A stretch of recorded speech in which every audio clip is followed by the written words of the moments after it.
Welcome to Indai's Japanese Grammar. Grammar for today.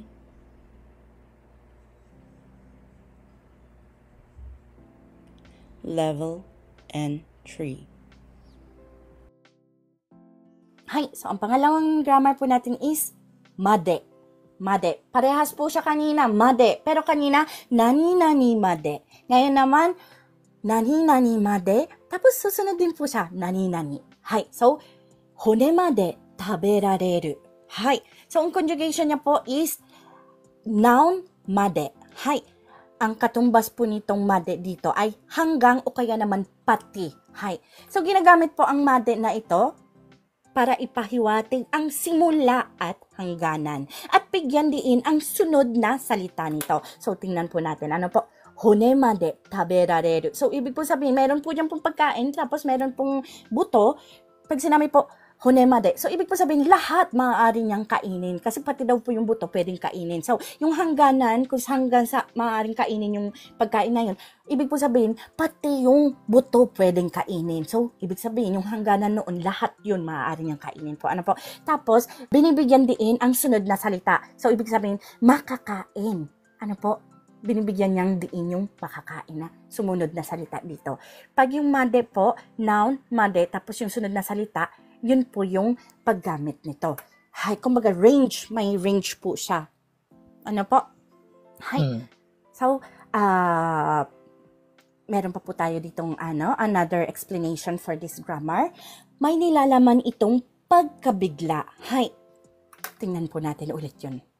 Hay, hone made taberareru. So, ibig sabihin, ang galing, di ba? Pati buto, parang may linalaman siyang ganyan pagkabiglaan na po na hone made taberareru no? Parang ganyan po. Ano po?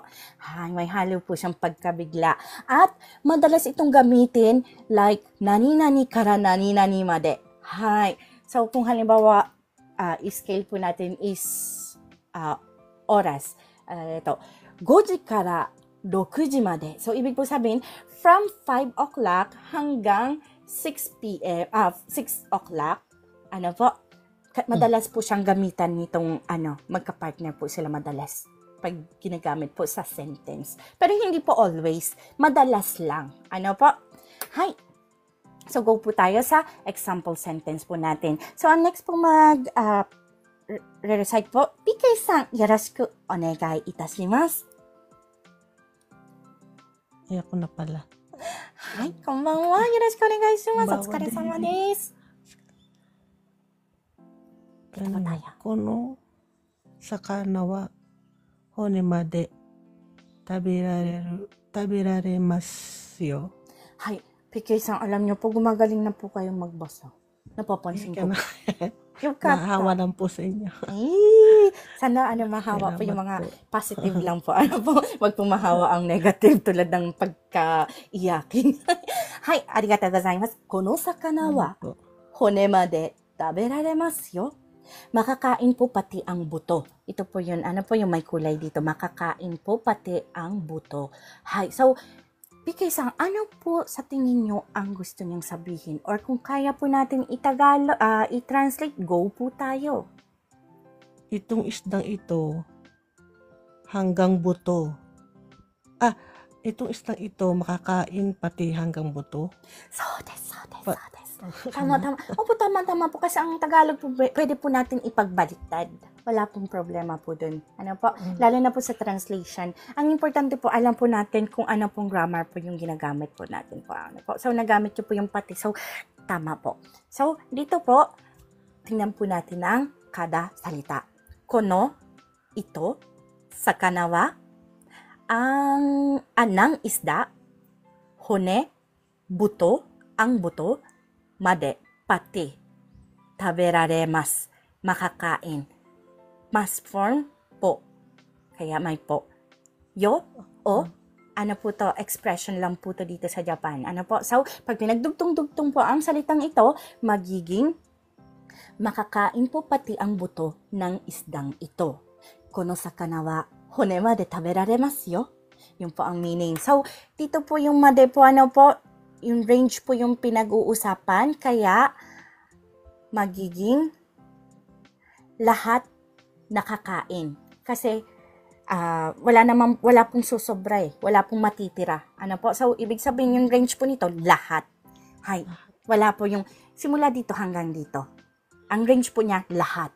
Sinakop niya po lahat. Kasi hunemade. Ibig po sabihin, pati yung buto nung isda, nakakain. Siguro pinalambot po masyado or masyado maliit yung isda. Kaya, nakakain yung buto.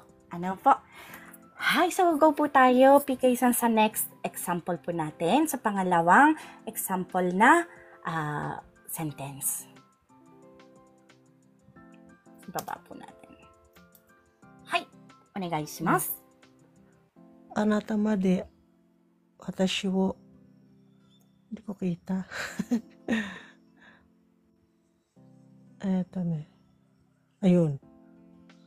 Utagaw no desu ka? はい。あなたまで私を疑うのですか? Hi. Yung anata made po dito is pati kayo. Kumbaga, pati kayo. ikaw. Ano po? Hi. Kaso, magalang po dito. Kaya, imbis na sabihin pong pati ikaw, ginawa po natin kayo. Kasi yung kayo is mas magalang sa Tagalog po. Ano po? Hi. So, PK-san, sa palagay nyo po, ano po yung pagkakaintindi nyo sa sentence na ito? Or kung kaya nyo pong gawing Tagalog, go po tayo. Pati ba naman po kayo? Ano ba yung utagaw? Ano yun? Pinagdududahan nyo. Pati ba naman po kayo pinagdududahan po ninyo ako? Hi, tama po. Sugoi! Minna sugoi na kyo. Arigatou gozaimasu. Hi, so tingnan po natin isa-isa. Pinagdududahan, pinagbibintangan, parehas lang po sila po. Ano po guys? Hi, depende na lang po kung ano po yung i-choose nung magta-translate. Hi, at si PK-san, ang chinus niya is duda. Ako naman po, ang chinus ko pong word is bintang. Hi, pero parehas lang po ang meaning po nila, di ba? So, it means synonym sila. It's either bintang or duda. Maaaring gamitin. Hi.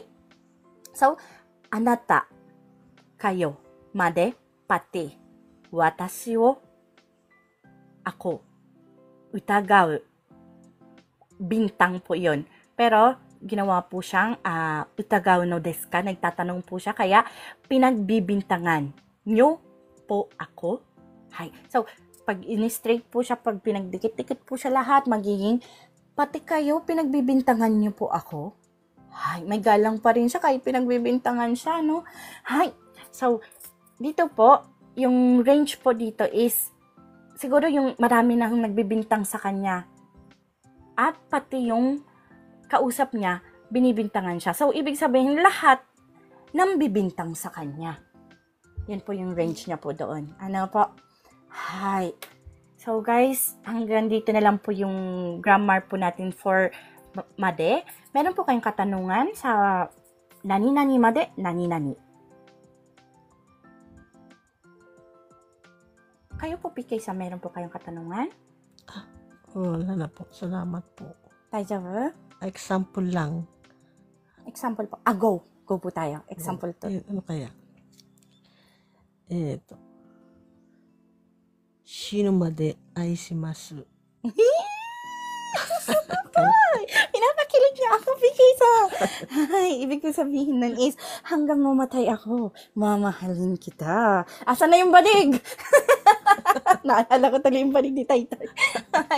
Hi. So, yung range niya, ibig sabihin, hanggang mamatay siya. So, ibig sabihin, simula nang makilala niya, hanggang mamatay siya, mamahalin niya. Yung range niya po doon, simula nang makilala, hanggang mamatay siya. Ano po?